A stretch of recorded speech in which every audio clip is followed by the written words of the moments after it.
Hello, everyone, and welcome to the Testing Psychologist podcast. I'm your host, Dr. Jeremy Sharp, licensed psychologist, group practice owner, and private practice coach.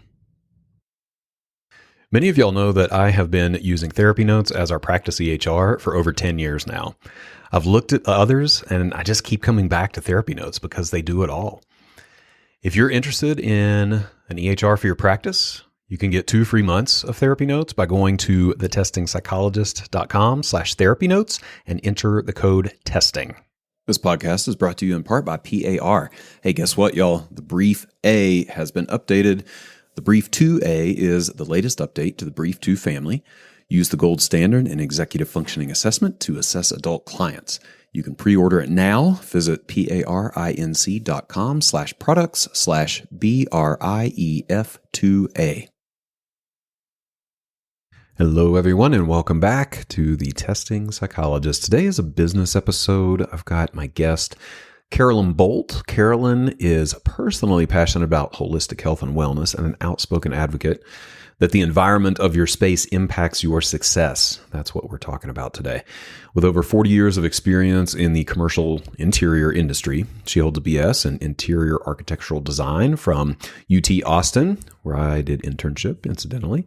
She is NCIDQ certified, a registered designer, a lead AP, and professional member of the International Interior Design Association.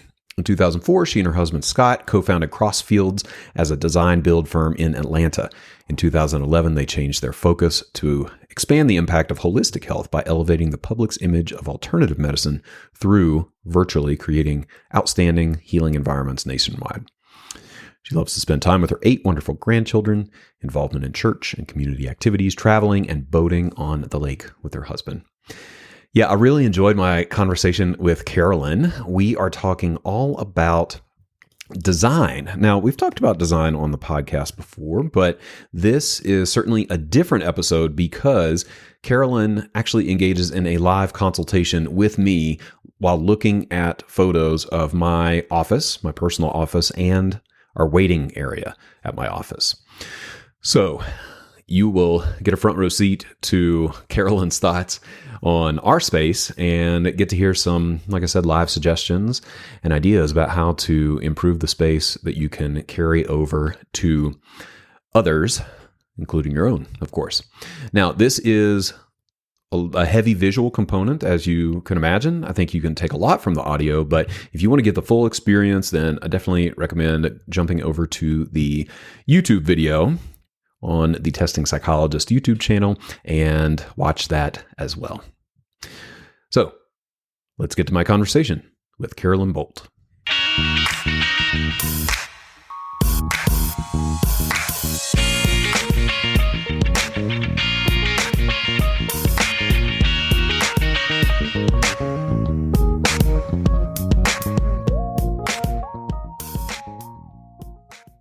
Carolyn, hey, welcome to the podcast. Hey, thanks for having me, Jeremy. Appreciate it. Oh, yeah. I am excited to talk with you. We're talking about design and how that is important for our businesses. This is a topic that I think we've talked about a little bit in the past, but it just continues to be important. You know, we've done a little update of our office space here over the last few months, and I know there's more to be done, but this is always something that needs to be top of mind for us as we grow our practices. So thanks for being here. Absolutely. Thank you.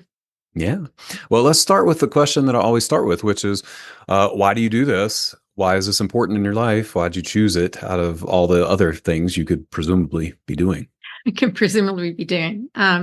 Well, I'm an interior designer, interior architect, and I think it chose me more than me chose it, and that I chose to do that when I was 14. My father worked for NASA, and he worked on the advanced preliminary design of the space station. And an architect was working with them on the interior design of a zero-gravity Earth orbiting space station. And he would come over and visit. He was younger, and he would come over and visit with my father because he's from Florida, and they moved him to Houston for this project. And they would sit and philosophize for hours about the theory of space and the psychology of space and how people how people react in space, and how space has an environment. It has a thing that happens to you depending on what's going on around you. So they would just philosophize about it. And it just was like, hey, I was interested in art and I was interested in people. And I thought, hey, this was a good mix of the two, helping create environments that will help people be what they want to be in the environment. So that's how I got started in that. And then I went on to graduate, went to the University of Texas, ended up in Atlanta, was doing design and all over design and design build, et cetera, working for myself for years, and then started working at Life University in 2003.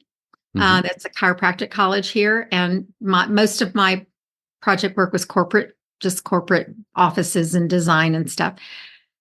But I got very immersed in under just the students and their aspirations to grow and become and be people in the world that with their visions. And so I began to learn a lot about the profession of chiropractic. And I was already a holistic patient.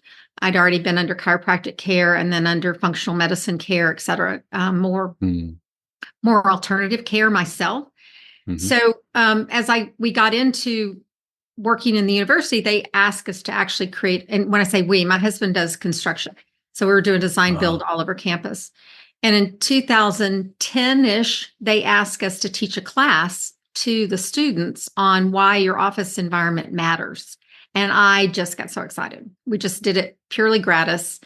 And I had already done one chiropractic office, an independent chiropractor that I bartered with. He was a student at my chiropractor, and he said, hey, go barter. So I did, and it was because he opened around the corner. So I fell in love with helping the more sole practitioner, or the smaller, non-corporate, as I'd always worked in corporate. So a whole bunch of little pieces all came together, and it was like, hey, let's help these doctors have more success in an area that they don't know anything about, and is their branding. Their office is their branding, and their office is an extension of who they are.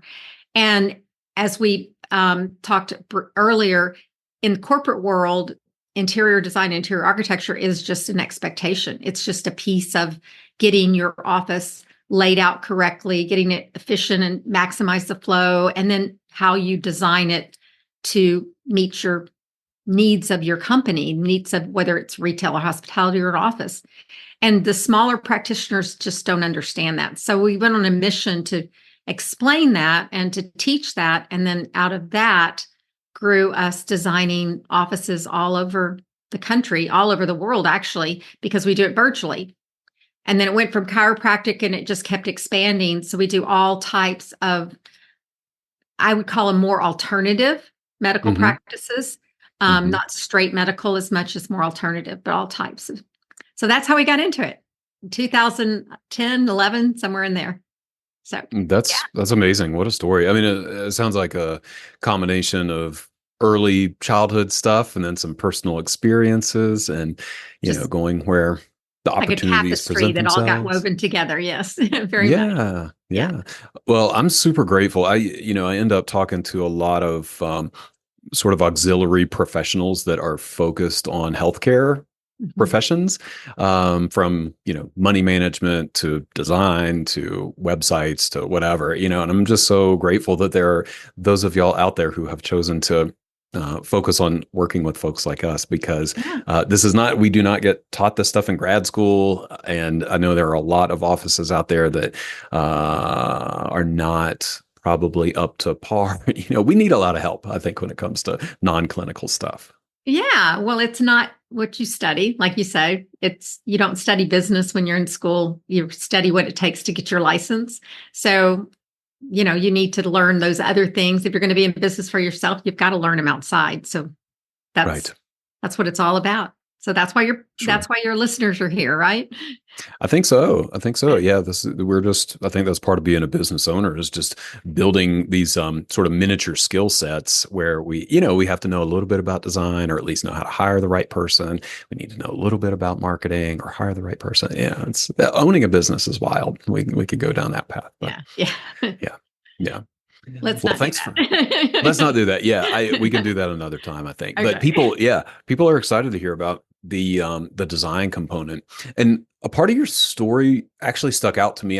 This should be a no-brainer, but I really didn't even think about how bigger entities or corporations just have design as a matter of course in their business. It's just a line item that has to be accounted for because it does make such a big difference and at that scale. And it's just interesting. Got me thinking about, this should be integrated more into small business as well. Yeah, it's just like before people had websites, what I'm saying? Mm-hmm. It's like the only people that really had websites a long time ago were the big corporations, and they were basically a brochure of who they Right. were. And now it's become kind of an important piece, and they wouldn't think about not having one. So now the small business owners understand that too. So it's just a matter of helping them understand and be educated on Right. that. So Great. yeah, Great. yeah. Well, let's dive into some of the content here. I would love to start just with a maybe definition around what you call, like, what is included when you say design, architecture, how are those related? Let's start there. Okay. Okay. That we have to start there, right? Yes. So what we start with is the idea of form follows function. So what that means is that they're totally interrelated. For those that can see me, my hands are all connected together. It's not, hey, you get the space to function well, and then you make it pretty, the form being the aesthetics. It has to think cohesively together. Mm. And so but you've got to lead with function. So the very first thing that happens, and a lot of practitioners understand this, is that space needs to function well. And function well means that you need the right amount of space for what you're doing. You don't need it to be too small, or that impedes your efficiency and operation. If it's too big, you're wasting space on rent, right? So it's just the right amount of space is a really key. A lot of practitioners don't really understand how much space they really need. So we start there. How much space do you need?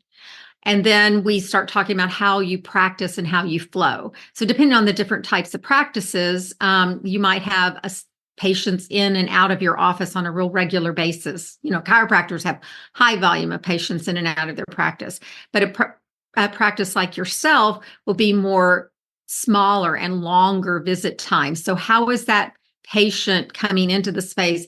What are they experiencing when they first come into the space, and how do they process through it? So functionally, everything's where it needs to be, saves you time, saves you energy, lowers your operation cost. Can I ask you a question? Yes, Okay. yes. Yeah. Yeah. I just had a question about the space and the size specifically. Because people ask about this all the time. Like, how much space do I need? I wrestle with this in terms of our waiting area, which we will talk about here in just a bit, and a little bit of a live consult, which I'm excited for. Yeah. But yeah, with our waiting area, it's like, how much space do we need based on our practitioners and patient flow? Do you have any guidelines or rules or rubrics or anything like that that are easy for folks to understand if they're considering just size of a space? So there's like, we call them kind of formulas, guideline formulas. Mm-hmm. So let me just kind of walk through a lobby real quick, and just Great. our lobby waiting space. So what you want to think about is, how many people do you want to seat in your waiting area? And then that times a certain square footage will tell you how much space you need for the waiting. But that certain square footage depends on how you want them to be seated in the space. So I already have seen your space. You have sofas in your space. So that is more square footage per person. Okay. Mm-hmm. So if you want a sofa, a living room, you need about 35 square feet per person that's going to be Mm-hmm. in that space. If you're going to be in what I'm going to call more of a high density, imagine, just rows of chairs. Mm-hmm. That's going to be the lowest square footage. The smaller the chair, the lower the square footage. So you can get down to 15 square feet per person. But there is a minimum. I mean, you don't want just 15 square feet for one person, because that's not really enough. So there's some guidelines on that. So we start with that. How many people do you want to seat in your lobby? And that usually has to do with how your patient flow is going to be, right? And because if you're seeing one person, what do you see? One person an hour, or a family an hour or so? But you have multiple people in your your lobby serves more than just you. So that's a different thing. So how many Hmm. people are you going to serve in an hour is a good rule of thumb for how many people you need. Just Yeah. thinking of them flowing through, okay, and where they are going to be. So that's how most people kind of process through it in Right. operation. And then it's so many square feet per person. Hmm. And then you've got some kind of front desk. And your front desk, it depends on how many people are going to be behind your front desk. And a good rule of thumb is 50 square feet per person. So if you've got one person, approximately 50 square feet. So like a 6x8 area is a pretty typical, work area that fits that 50 square feet. So that's a good rule of thumb. And then if you have multiple, a larger practice may have multiple people behind a front desk, and that just keeps multiplying out. So you Right. start there, and then let's just say you have that all figured out. And then you look at, do you have a hospitality area? Do you have a retail area? Do you have a kids waiting area that's specifically for kids? And then you have so many square feet per child, depending on, is it really active play? Like you want to, if you're a pediatric therapist, you're going to have probably a good sized playroom while those kids are waiting. Or you don't want them to wait too long and you have that in your office. So you just have to work through it. So you start with your list of what you're trying to do. And then there are formulas and calculations to do that. And we have some resources on our website called Planning Your Office that we go through some square footages. The next thing you do, though, is you add up all those square footages, and you've got to have circulation and exit and things like that. So you add about 40% to get your circulation space. So you see how that kind of starts to add up there? So, Oh, sure. I don't know physically how large I know I looked at your lobby, but I don't know. I never asked you how big it was. We didn't really focus on that, but, Right. it's that's how you come up with it. How many square feet you come up with there is some calculation. Yeah, yeah. Well, I love this. I love this. I mean, our audience, I think, is pretty data driven and metric driven.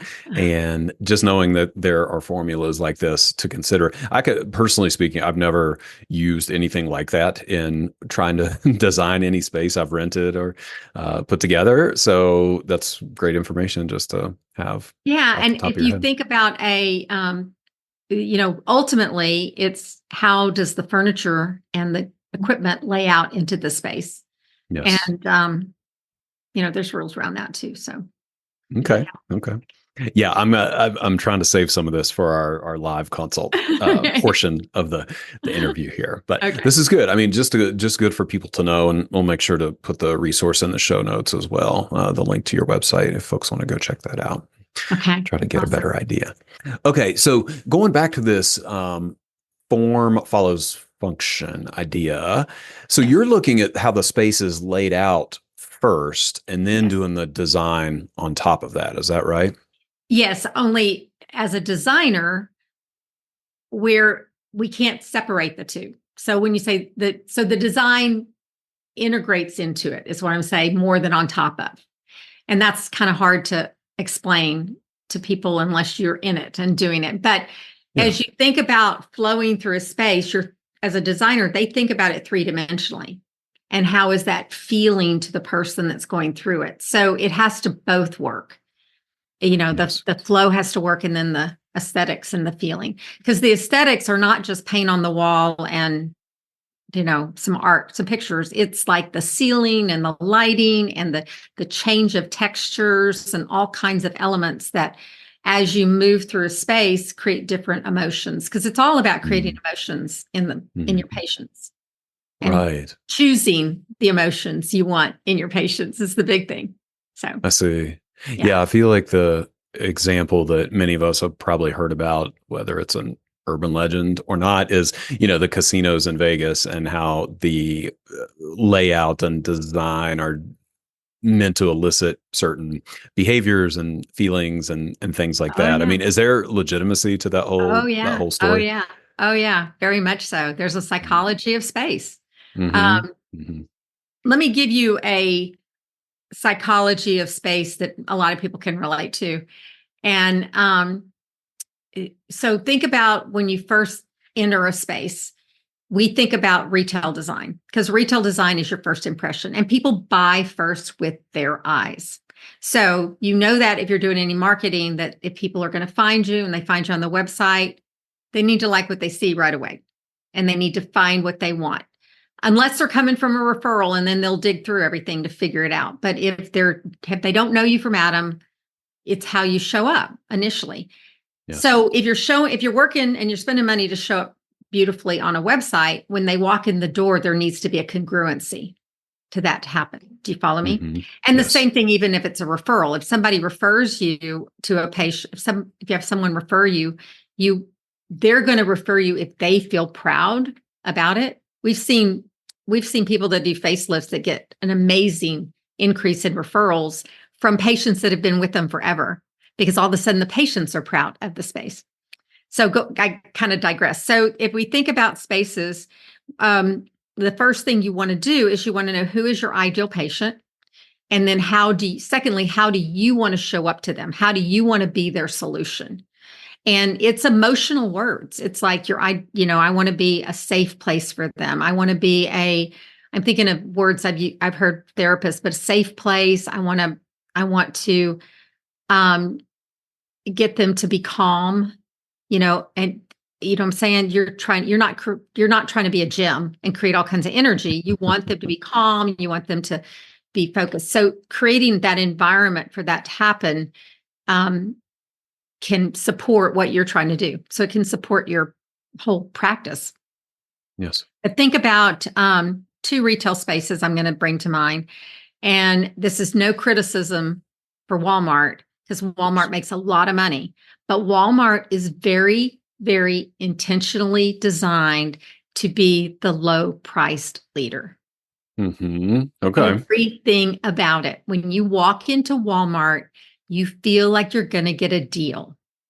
The lights are bright. The surfaces are hard.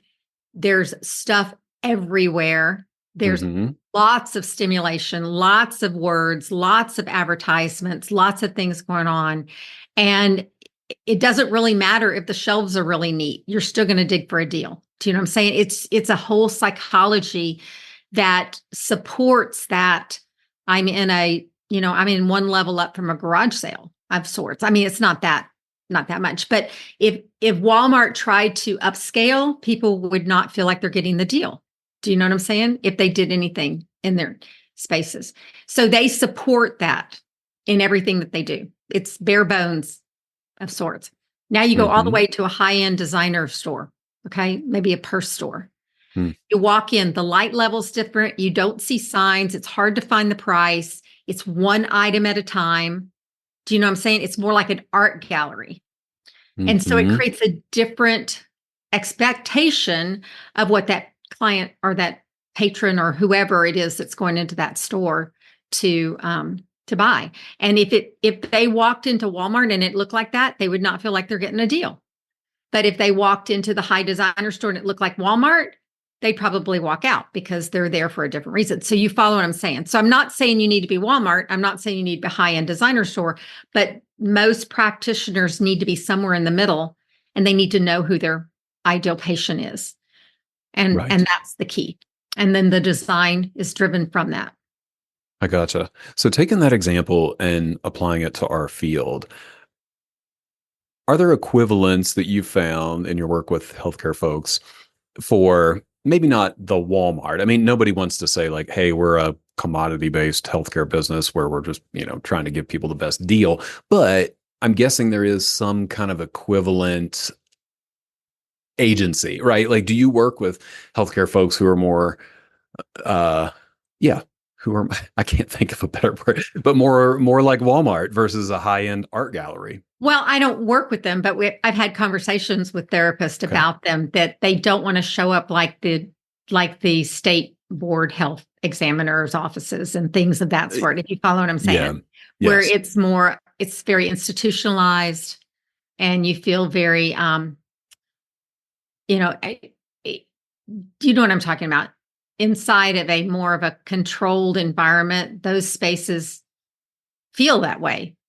I'm not sure how people open up, except they really don't have any other choice at that point to open up. If you follow what I'm saying, I am stereotyping. I haven't been to and know every health state healthcare agency there is out there, but you know what I'm saying. That has come up with therapists. They'll say, I think of one in particular. So I feel like I look like a state healthcare agency.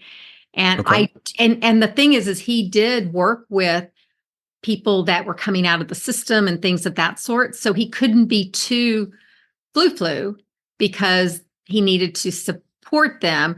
But he also worked with some executives that he needed to find a balance between the two and not make it feel had to be comfortable for both, which is a little bit hard to do. You kind of, you find where your ideal client is and you try to go there.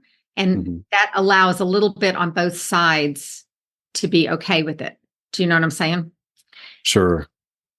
That seems like a wide range to accommodate. It was. That sounds hard. Yeah. I think this is important though, just to spend some time on this because, I consult with folks building their practices who will put a lot of energy into their website. And I think especially these days, it's easy to build a website that looks pretty good with all the tools out there. But then you get to the pictures of the office and it does not match. And it sounds like you're saying that consumers will pick up on that and it creates a little dissonance that doesn't work in our favor. Yeah. I mean, it's hard to find pictures of offices on websites a lot of time. I know that more people are doing videos of people in their office where it's focused on the people and not, which is great. You're seeing people, you're seeing stuff, and that's probably more important than a architectural, like on our portfolio, it's all architectural pictures like you would see in a magazine. There's not people in them. Right. It's what we do. But saying that, when we do an office and we have professional pictures made, our doctors do put those pictures on their website, and it does help people go, wow, that's something interesting or impressive. Yeah. Where was I going full circle? It's more about when the people walk into the office after they've seen this website, they've seen this wonderful, well-designed, modern, clean website, and they walk into something that's just totally disconnected. It doesn't mean that you're not going to, especially a new patient, it doesn't mean that you're not going to have that patient stay or sell or anything like that, but it's so much harder to sell them because you're going to go upstream instead of them walking in and going, wow, this is comfortable. This makes me feel like I'm feeling atmosphere. Yeah, absolutely. Yeah. Maybe we talk about some specific ideas and then we can get into my own office consultation. Yeah, that'll be fun. Yeah. Scared of, to be honest. But, so generally speaking, I mean, function wise, so just layout, layout, function. Are there some general principles that you could say, hey, this is best, if folks are thinking about how to lay out their office space? Or is it truly like space dependent? Well, it's practice dependent. Okay. More than space dependent. There are some certain rules though. If you've got a lot of people moving through the space, one of the rules that we have is that all of your hallways are 5 feet wide.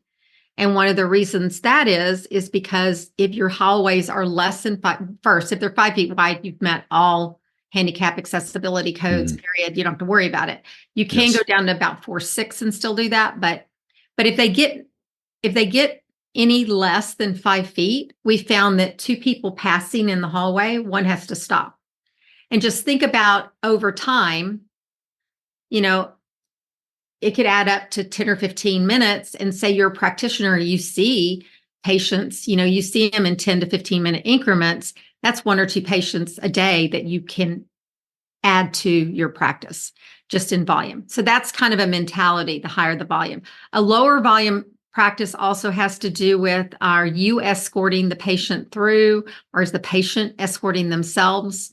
I don't know how you practice, but do you come out and get your people and have them come back? Okay. We do. So that's a different thing. Do you know what I'm saying? That's more of the space is important, but the efficiency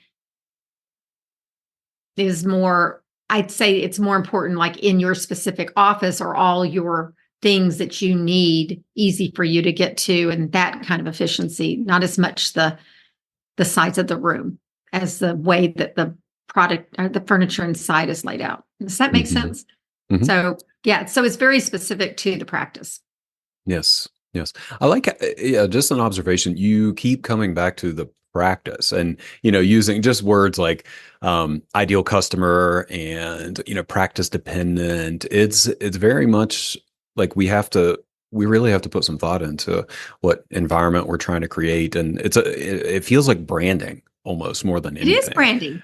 It is. It's exactly branding. It is branding, 100%. It's just it's an extension of your branding.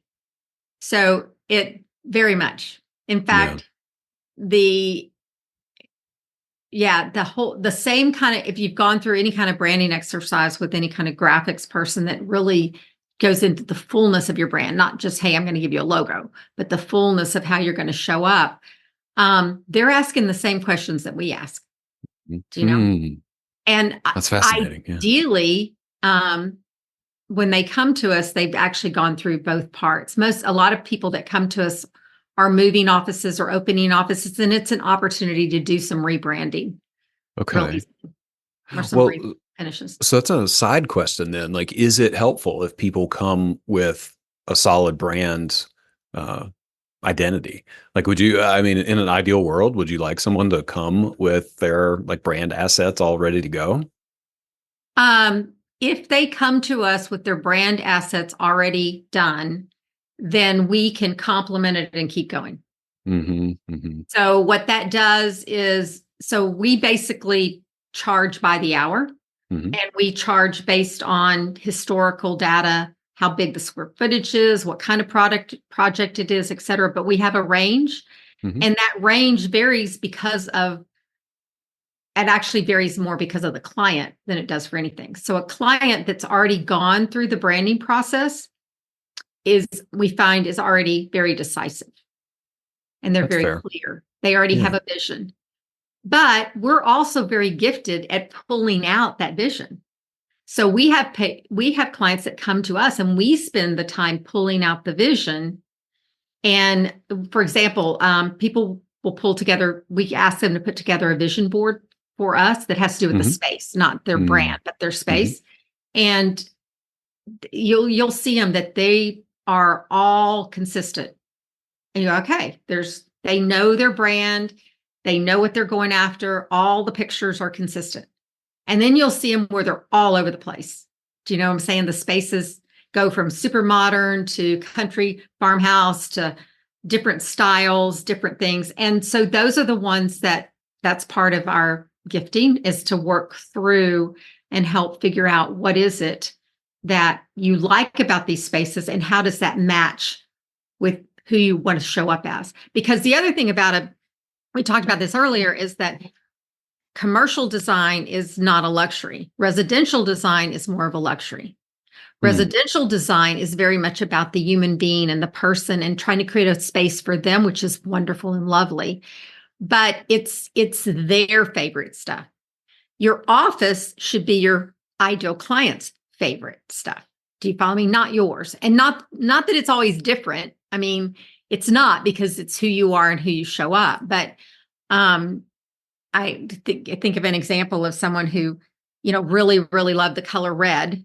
He just loved red, but he was trying to create this really soothing environment, and it didn't work together. So it's like, how do you do that? Let your car be red, and let's go do something different in your environment. So yes. I think I'm glad you brought that up. I just, personally speaking, I feel like that is a problem that I've really wrestled with, because of course, I'm the owner of our practice. I kind of set the tone for our design and so forth. And like, I know my personal preferences really well, and it's been hard to be flexible with that, I suppose. And, I just want the office to look exactly like I want it to look. And maybe that's what the client wants, maybe not. Anyway, I'm just kind of thinking out loud, and I'm guessing some other practice owners run into that too. If your clients are very similar to you, then you're probably right on. Well, yeah, that's a great question. I'm not sure. Yeah. We can talk Yeah. about that as we go Yeah. along, I think. Yes. So, yeah, But that's important to point that out, Yeah. I'm guessing, for other And owners. Yeah. it is. It is. And just being careful what you like. And Sure. I mean, there's some Sure. people that like some really, so I'll give you a good example. You're in a therapist. You don't want an office that looks like it's space age.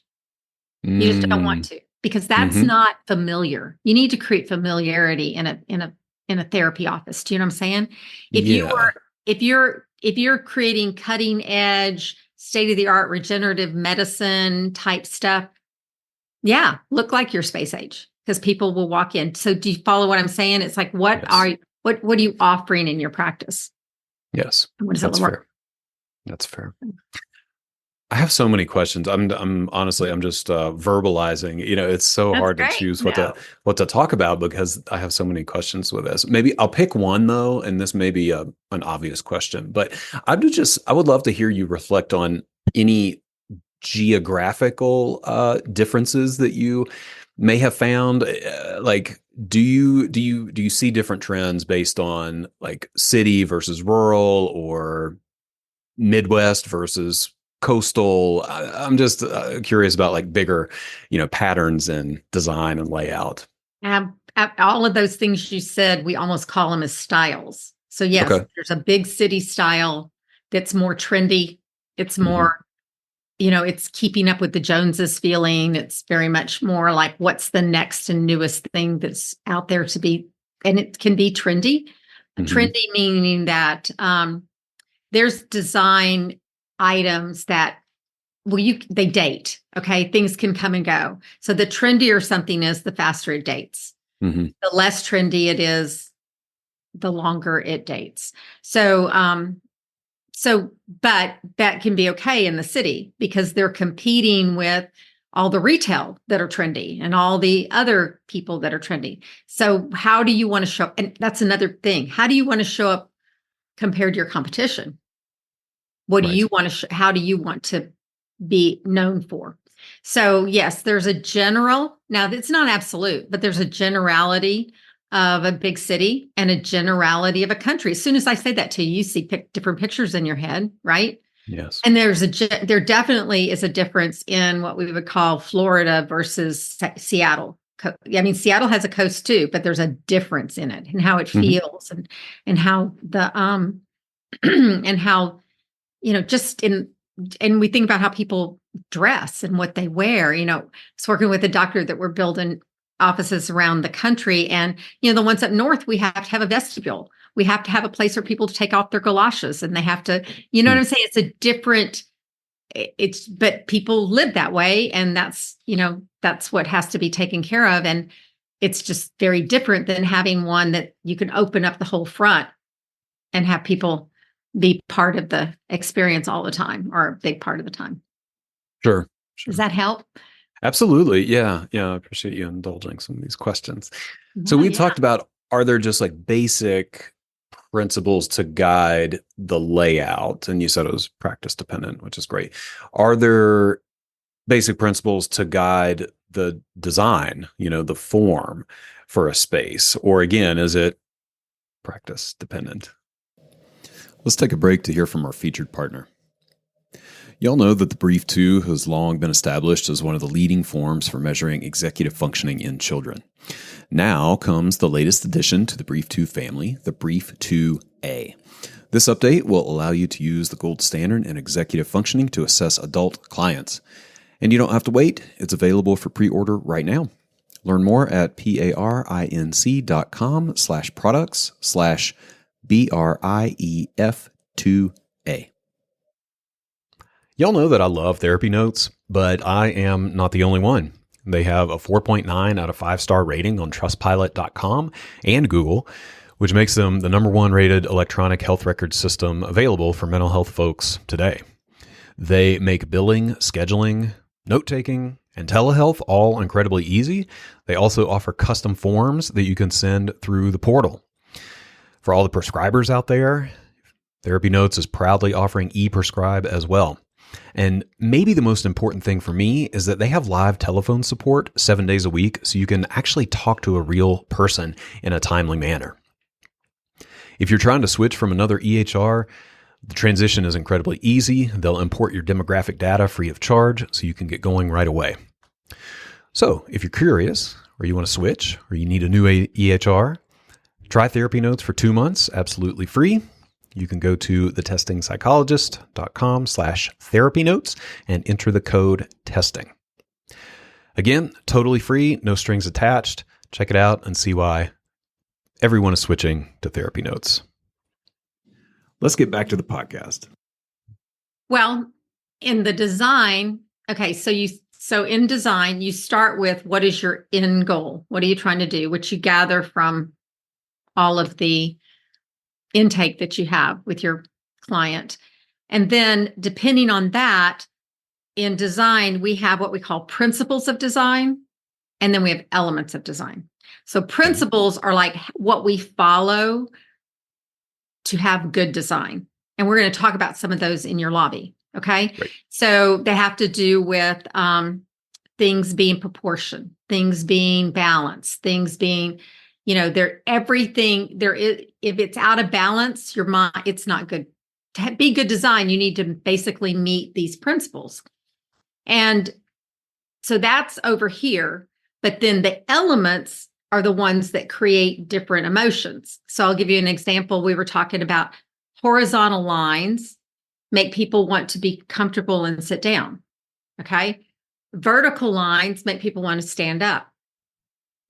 Curved, like a perfect curve, creates community, like a circle, kind of a more geometric. And then like a whimsical curve or a whimsical shape creates more melancholy, fun, kind of laughter. So just the use of lines in the way that things are styled can change an emotion.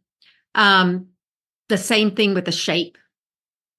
A big psychology is textures, and another huge psychology is color. There's a huge psychology of color. And and then the other thing is light. So light levels can change energy immediately. Yeah. And, natural light, we know that natural light actually creates an energetic healing feeling. And then low dark light creates, it's your body. It's how your body reacts to light. So you can use it or not. So we love to do it. We talk about quality design is not expensive. I mean, it can be really expensive, but it doesn't have to be expensive at all. It just has to be well thought through and just looking at all the different principles and then the use of the different elements paint is the cheapest thing you can do. And it can create the most impact. We use paint, variations in paint to create drama or to create energy or to create quietness or whatever, just throughout an office. That's fantastic. Yeah. I'm going to double click on a couple of those things. So color real quick. Are there, I think we all have heard, don't do anything with red. You said that, don't do anything with red. Well, so when I say don't do anything with red is very, very intense. Okay. And red creates energy. It actually can raise your, what do you call it? Your heart rate. And they can see that. So you have to be intentional about it. So if you are creating an environment that you want, now you're probably not doing this as a therapist, but if you're creating an environment that you do want a lot of energy, or if you want a lot of power, the red tie creates just enough tie, just enough red. So what is the image you're trying to get across? Blue. So I do a whole class on color theory, but it's like blue is a very calming color. So you take the color wheel. I don't know how far we want to go with this, but everybody knows the color wheel. We did this, and you start with the three main colors that you can't mix. You've got red, you've got yellow, and you've got blue. You can't mix anything to get that. And each one of those are the main you. And then you start to mix them together and you get secondary colors and tertiary colors, et cetera. So color is infinite. but the general base color we call the hue. So the base color of yellow is a memory. That's why you use yellow highlighters and yellow legal pads. It invokes memory. So here we're going to talk about that in your office, right? Where it has warmth to it. So you take the color wheel and you have warm side and you have the cool side. Mm-hmm. So the yellow is on the warm side. The orange is on the warm side. The red is on the warm side. Mm-hmm. And then you go to the other side, the blue and the green are on now you have purple, and it depends on how much red or blue is in the purple on how warm or cold it is. So but it actually calms you down on the cool sides versus warms you up and gets you energetic on the warm side. So that's as basic as it gets. Then you go into the intensity of color, how bright it is versus how dulled out it is, which is what happens when you mix the opposite colors on a color wheel. So you end up with, brown Easter egg color, that everything ends up brown when you mix all the things together. Right. Easter egg water. And then you have what's called value. So that's adding white to a color or adding black to a color. So you can take a color, let's call it orange, and you can add white to it and it becomes peach. It becomes feminine and light and airy. You can add black to it and it becomes rust and it becomes more masculine.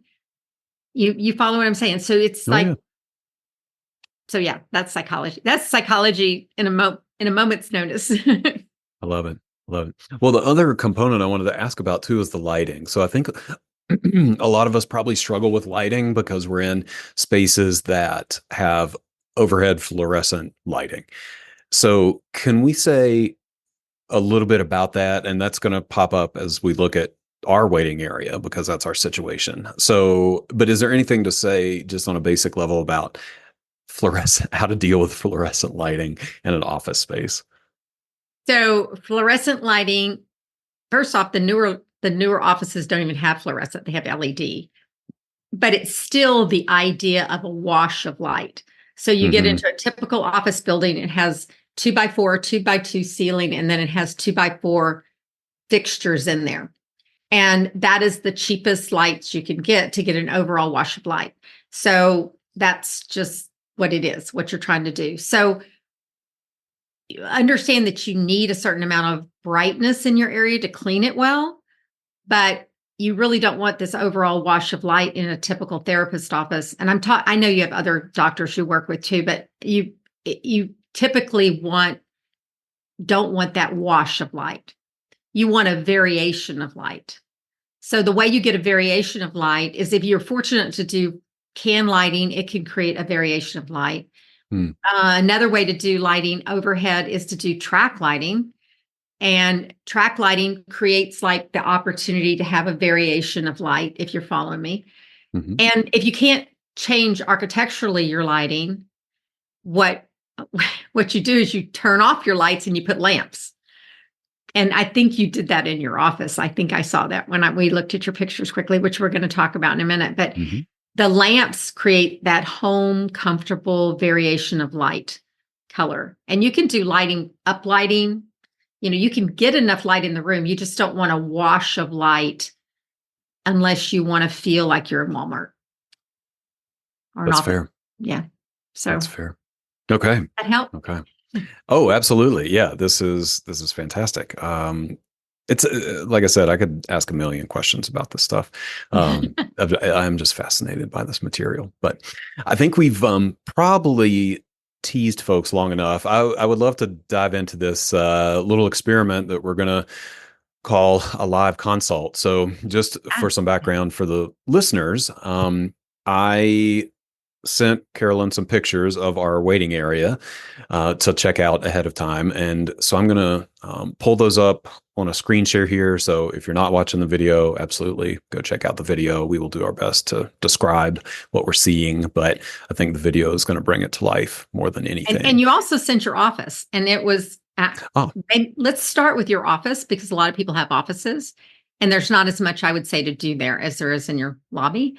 So why don't we just start there? So we start on what works beautifully here and go from there. Yeah, that sounds great. So let me get everything set up here. And And we will start this screen share. All right. So hopefully this is showing up. Can you see this okay, I Carolyn? can. I can. All right. So yeah, what we have here is my personal office. And I will let you take it from here and just hold my breath and see what happens. So what I'm going to comment on is overall, it immediately feels warm and cozy. And for those of you that can't see it, it's basically a neutral colored walls. It's a kind of call it kind of a taupey off whitish color. And then the sofa is gray, a little bit cooler next to the warm wall, which works beautifully, blends nicely. And then the rug is a little bit grayer, a little bit darker, and the carpet is kind of in between the two. So it all blends together. The rug has some wonderful texture. It's kind of a fluffy rug, which feels more homey. You not too commercialized. It's got two, I'm going to call them, they don't slide back or anything, but they're two comfortable kind of contemporary chairs that look comfortable, but they're small and it feels like you could want to come in and want to sit in any one of those places. I'm sure that you have people sit in all of them. So just when in the therapist's office, where the people come in and sit is obviously extremely important because you need them to be comfortable. And you've got a nice, comfortable, solid surface. You've got all of your textures. I mean, all of your colors tend to be more monochromatic and the bookcase and everything. And then you have this wonderful little pop of yellow. Yeah. And we talked about yellow having kind of a softness and a memory and a just an energy to it, but it's just enough.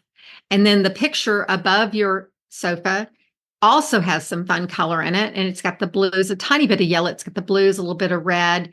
And what I commented on is I noticed immediately that the height of your picture was what I would consider perfect for what you have in the room because it's lower. I think it's probably at or lower than most people's eye level. And what you want to do is when your pictures in your room, anything in your space, if you've got a lot of interest up high, people want to stand up. If if you lower the interest, you lower the eye level, people want to sit down. So usually a picture is hung around 60 inches above the floor. If you go above that, it's great for a lobby, but you don't want to go too high, right? And then if you go below that, like even down to 54 inches or so, people want to sit down. So I know a lot of it has to do with how tall people are in their eye level, but the average person, let's call them 5'6", and so the 5 foot level kind of fits there. So you've done that well. And then the other thing you've done is instead of hanging pictures all over the wall, you've actually tilted them so it creates kind of an artistic look to them where they're sitting on the bookcase and they're leaning up against the wall, and you varied them nicely.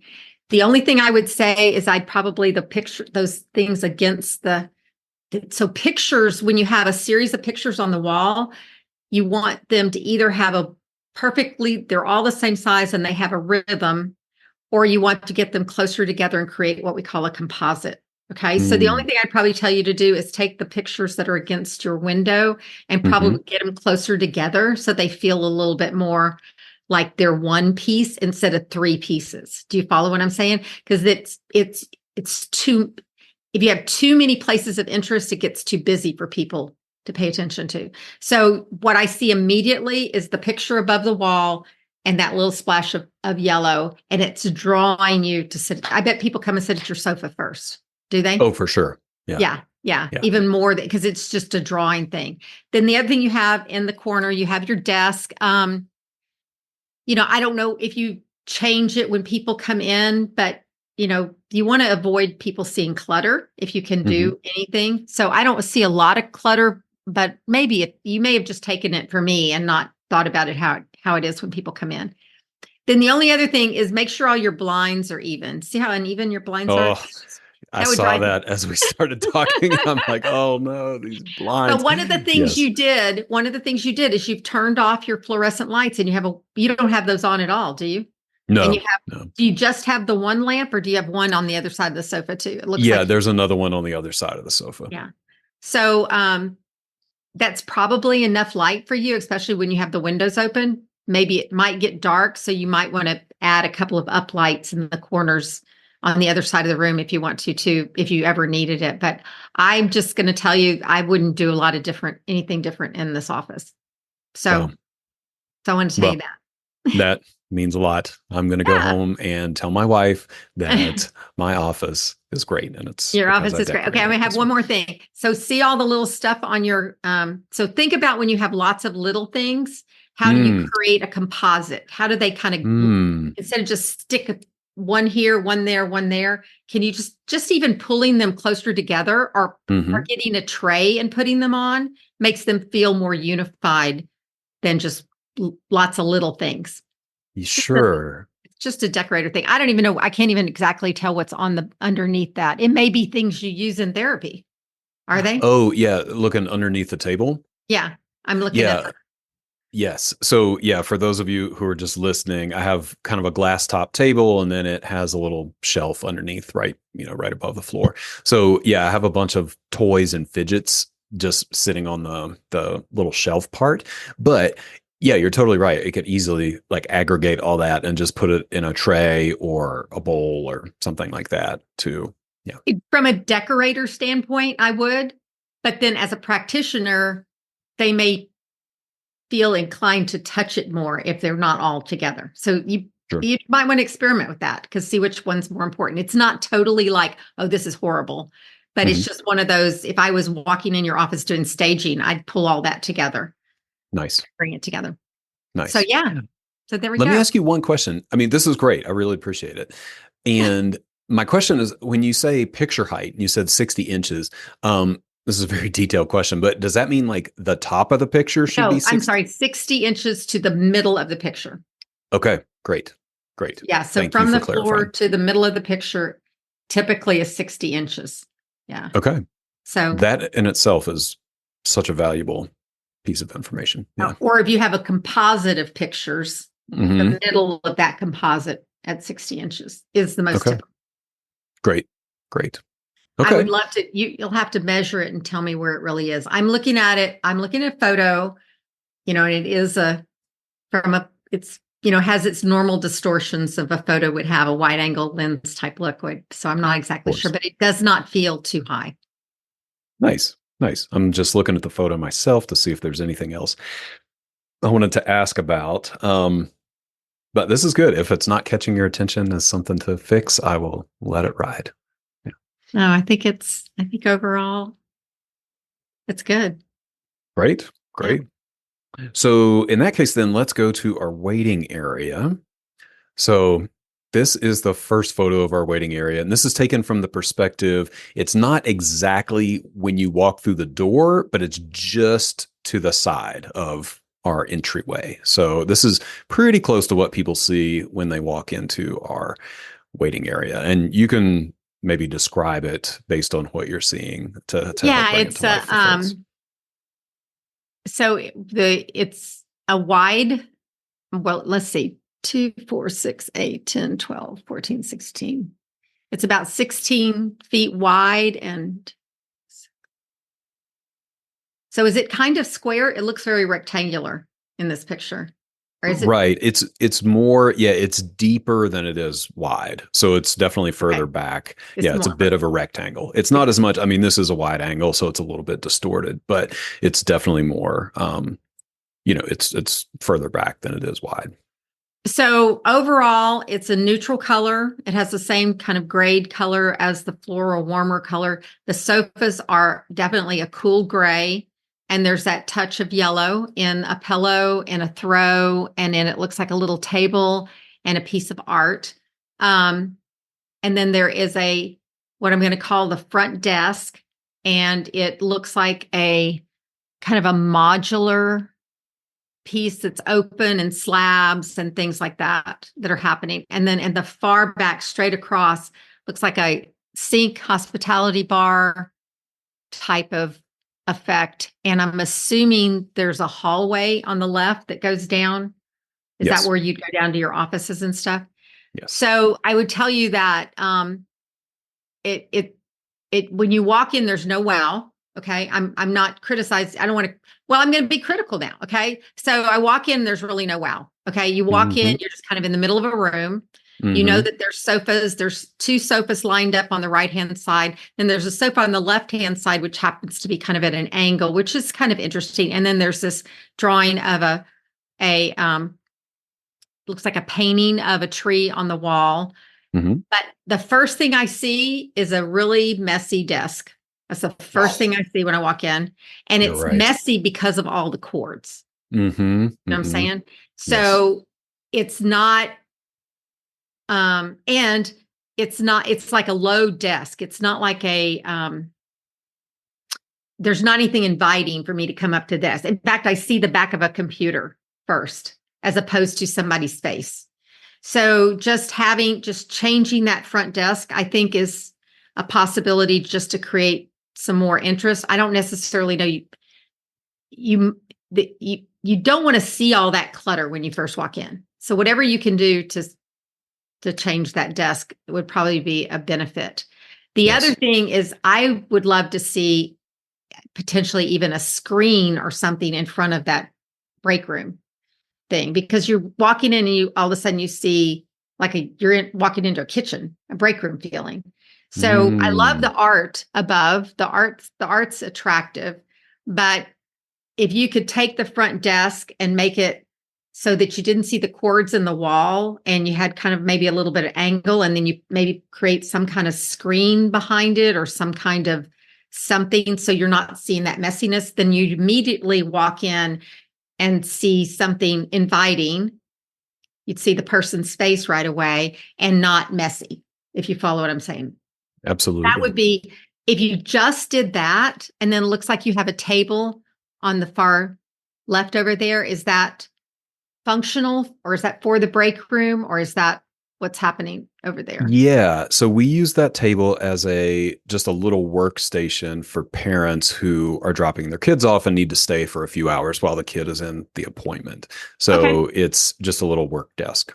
Yeah. So it's very functional. It's very, so I'm not really, I think there's other pictures so I can see more, but this first impression, that's what I see. And then all of your art could be rehung. Okay. So it looks like the two above the front desk are way high, really, really high. And they really don't seem to have a lot to do with each other. They're pretty all by themselves, but they're almost like they're too close together to be a they're too close together to not match more. And they're too far apart to be a composite.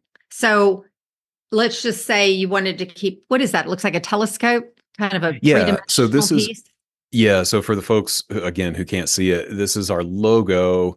It's our logo, and it's a woodworking piece. So it's a wood rendition of our logo that's about 3 feet across and 3 feet up and down, 3.5 feet up and down.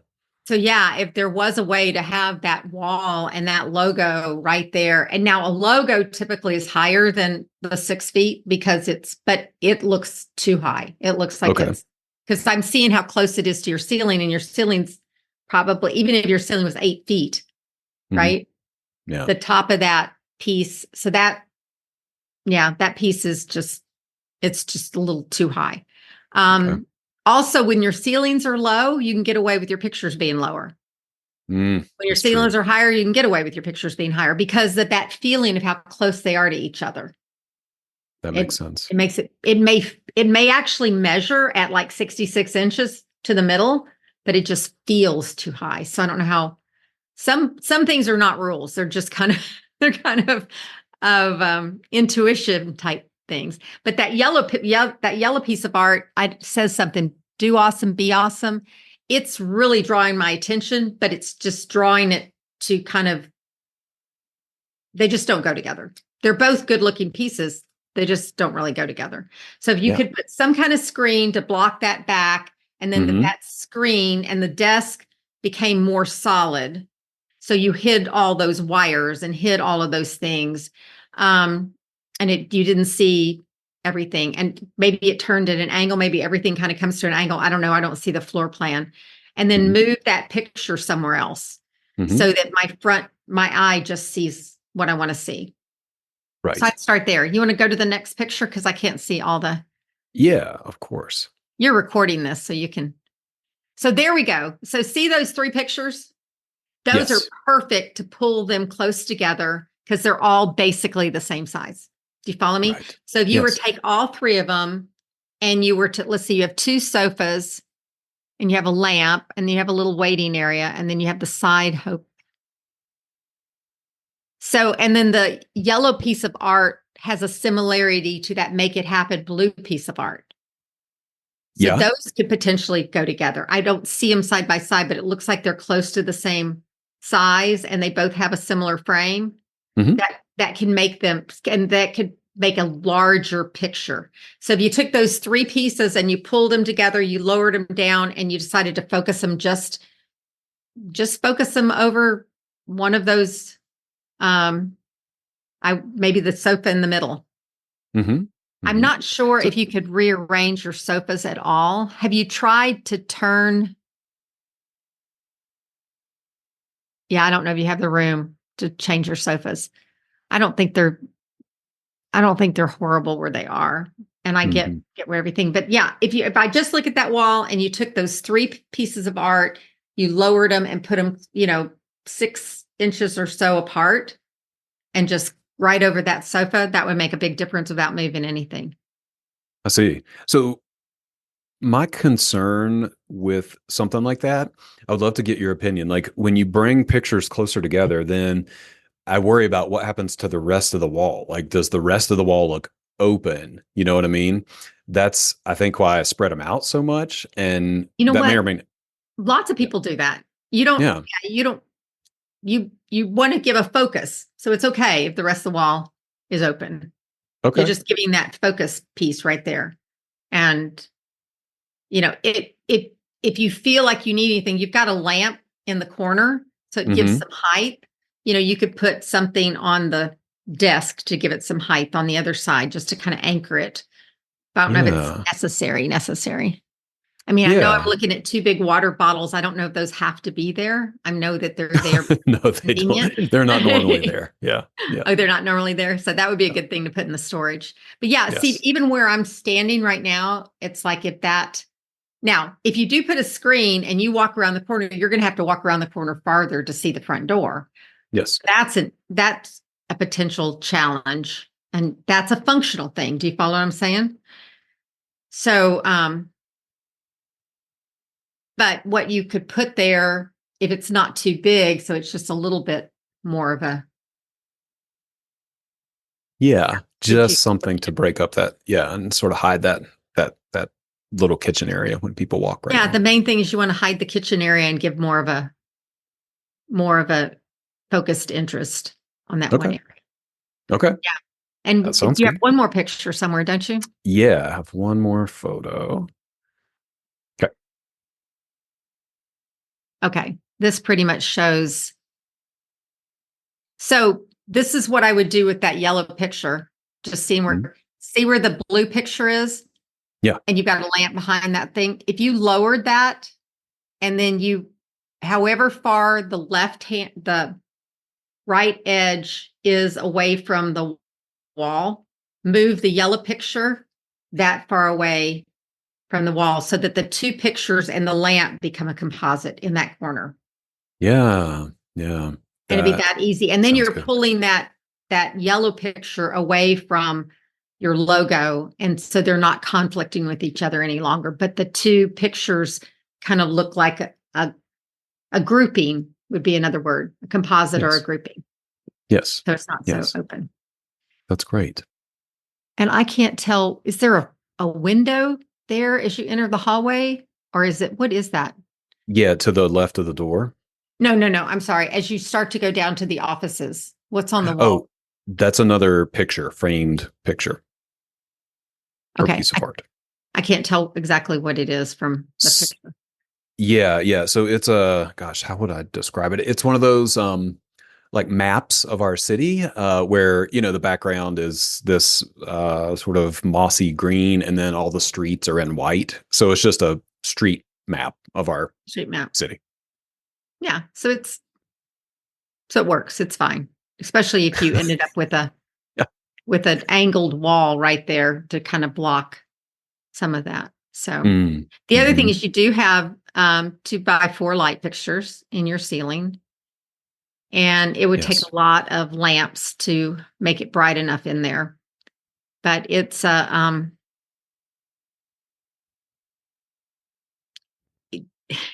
it's like, if you're going to have 2x4 light fixtures, it'd be nice if they all were going the same direction, because you see how they're all in different directions. I do see that. You can also get filtered. You can get lenses or things that cover the lenses that make the light level a little bit lower and not such a wash of light. Do you own the building? Or are you renting?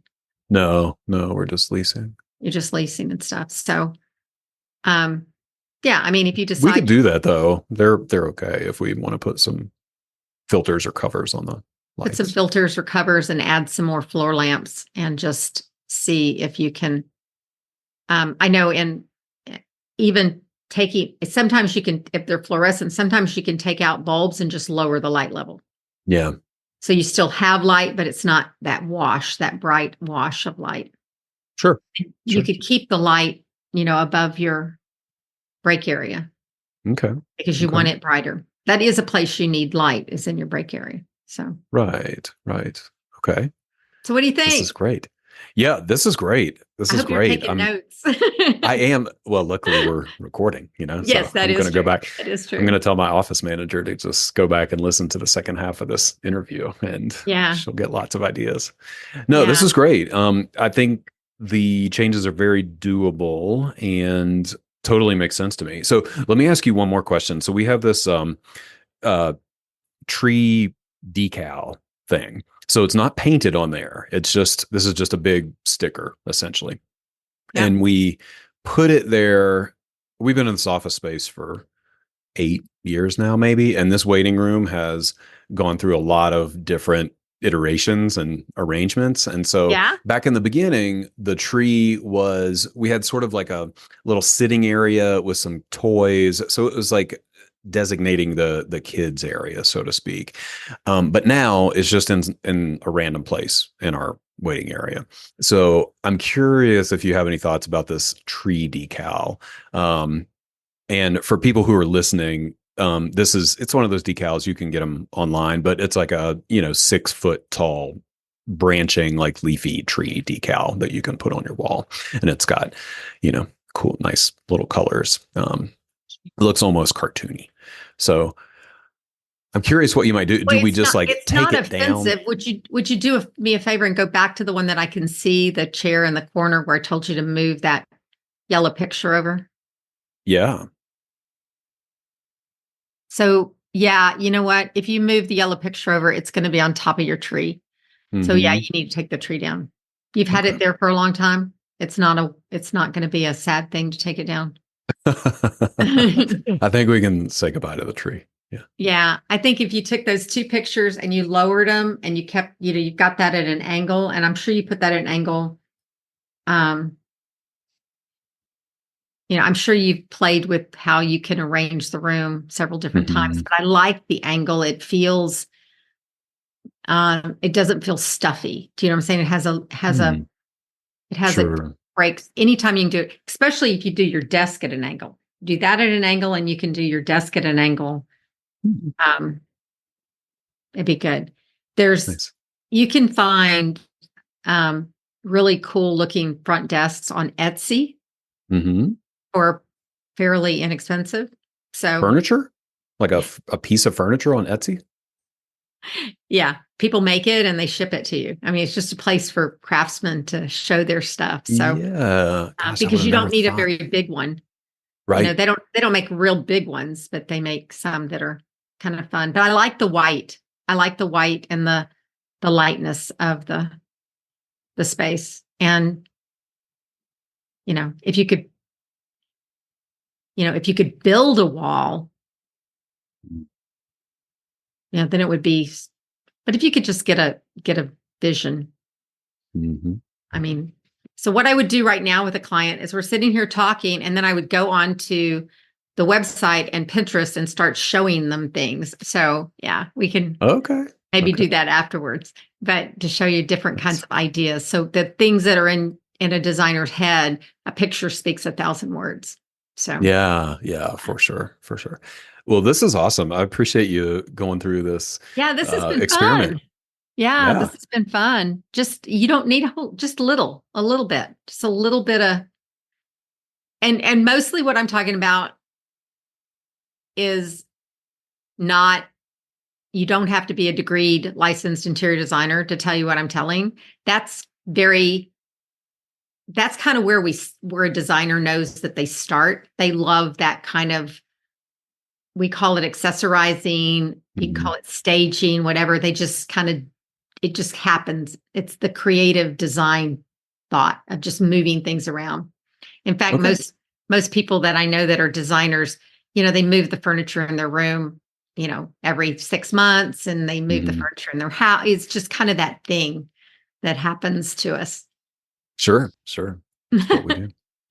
Well, thank you for doing this. I'm going to stop the screen share and go back to our interview here.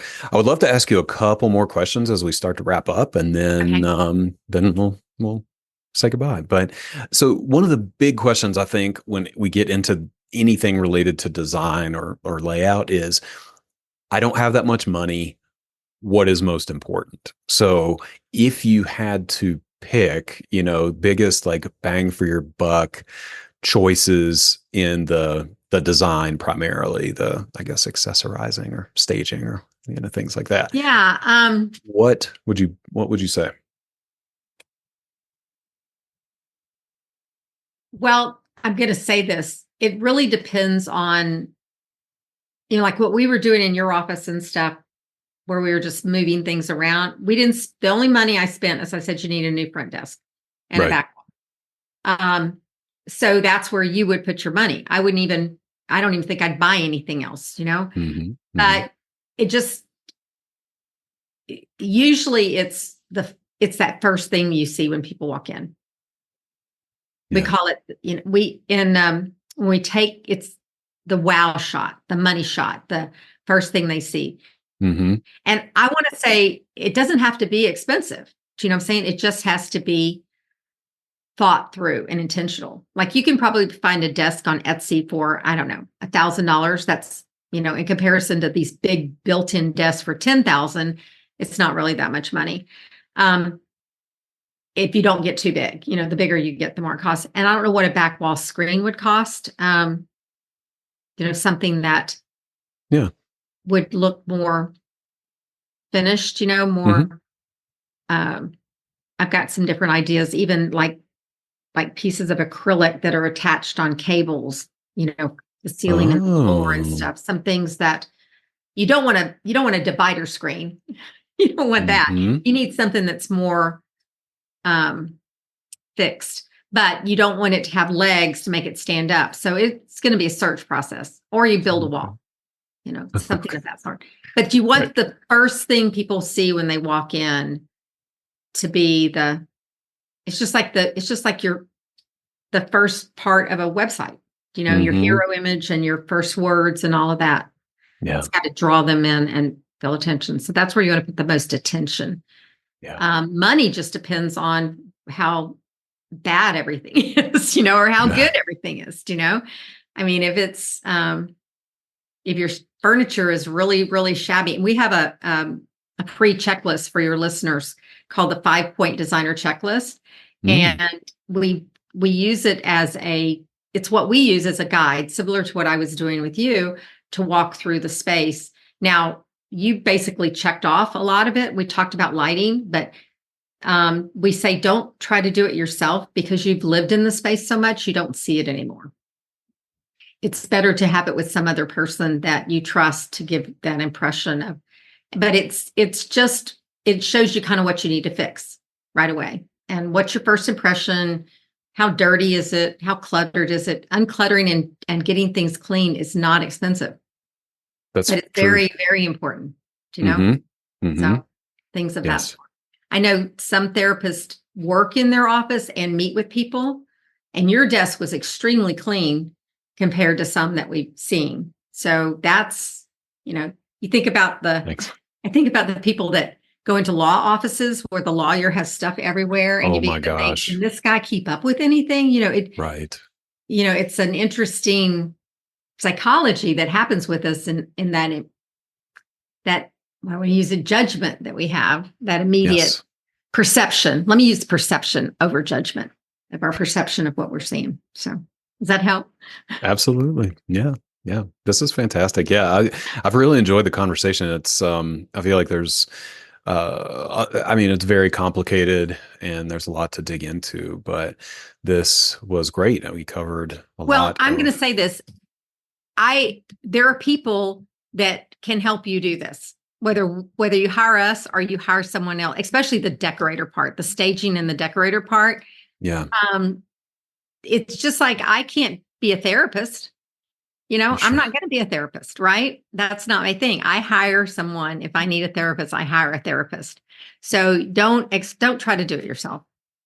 If you could do it yourself, it'd already be done. Exactly. Exactly. So. Yeah.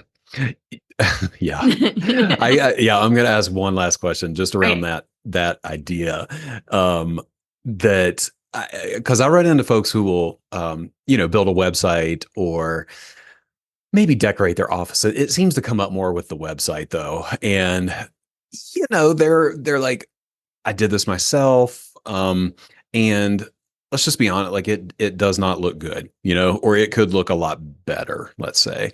So I'm curious, do you run into that with folks, and how do you navigate that as the, consultant or designer? Well, when they come to us, they realize they can't do it. Okay. So they're already sort of admitting defeat, so to speak, or Yeah. they admit Yeah. that they need some Yeah. support there. Most of them. Yeah. Occasionally we'll have them come to us because we're real experts at office flow, Mm-hmm. practice flow and stuff.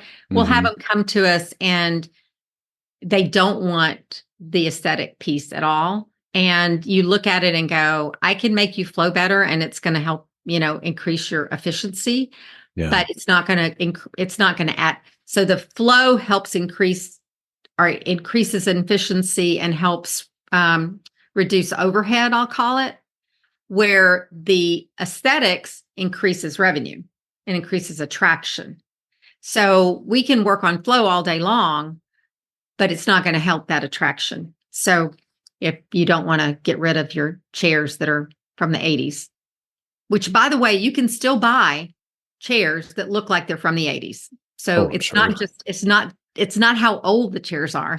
So it's just the style. So we tell, I do work with students and teach students, as I was telling you earlier. And we say, get the highest style you can get and spend the least amount of money you can and put it in your budget to replace it in 5 years. So you can put residential furniture in a doctor's office easily. It's just going to wear out faster because it's not intended to be in a non-commercial space like that or commercial space. But I hate it when they buy these chairs. They'll buy chairs. They'll find them on some like Office Liquidator, and they buy them dated. They're already dated. Right. It's like, okay, yeah, their structure, they're good. I understand, but the wood tone is, from the 80s and the fabric is from the 80s. And what are you doing here? So that's fair. It's sad. so don't try to do it yourself. The whole purpose is to help you guys be better educated consumers and to understand what you're dealing with. So. Well, I think we accomplished that mission. I have a lot to think about. Yeah, I'm going to go to my office manager with a big, long list of things to not too much. Work on. We didn't do too much. That's true. No, I really appreciate it. Thanks for being here, Carolyn. This was fun. Yeah, I had fun. I haven't done this on a podcast before. I'm going to remember this. I can't wait till it comes out. So they'll be great. Nice. Thanks. Yeah. Well, yeah, I'm super grateful, and I hope that folks found it helpful as well. And hopefully our paths will cross again soon. Oh, we'll plan on it. Thank you, Jeremy. Appreciate it. All right, y'all. Thank you so much for tuning into this episode. Always grateful to have you here. I hope that you take away some information that you can implement in your practice and in your life. Any resources that we mentioned during the episode will be listed in the show notes, so make sure to check those out. If you like what you hear on the podcast, I would be so grateful if you left a review on iTunes or Spotify or wherever you listen to your podcasts. And if you're a practice owner or aspiring practice owner, I'd invite you to check out the Testing Psychologist mastermind groups. I have mastermind groups at every stage of practice development, beginner, intermediate, and advanced. We have homework, we have accountability, we have support, we have resources. These groups are amazing. We do a lot of work and a lot of connecting. If that sounds interesting to you, you can check out the details at thetestingpsychologist.com/consulting. You can sign up for a pre-group phone call and we will chat and figure out if a group could be a good fit for you. Thanks so much.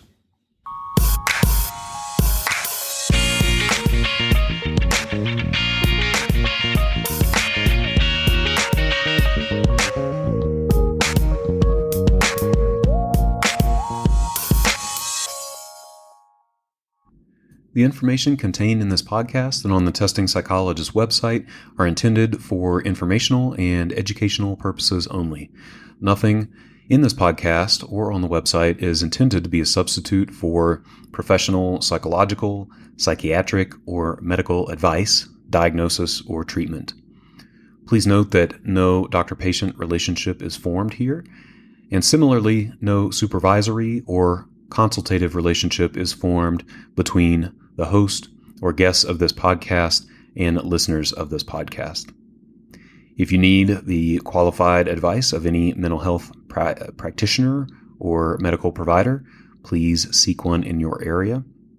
Similarly, if you need supervision on clinical matters, please find a supervisor with an expertise that fits your needs.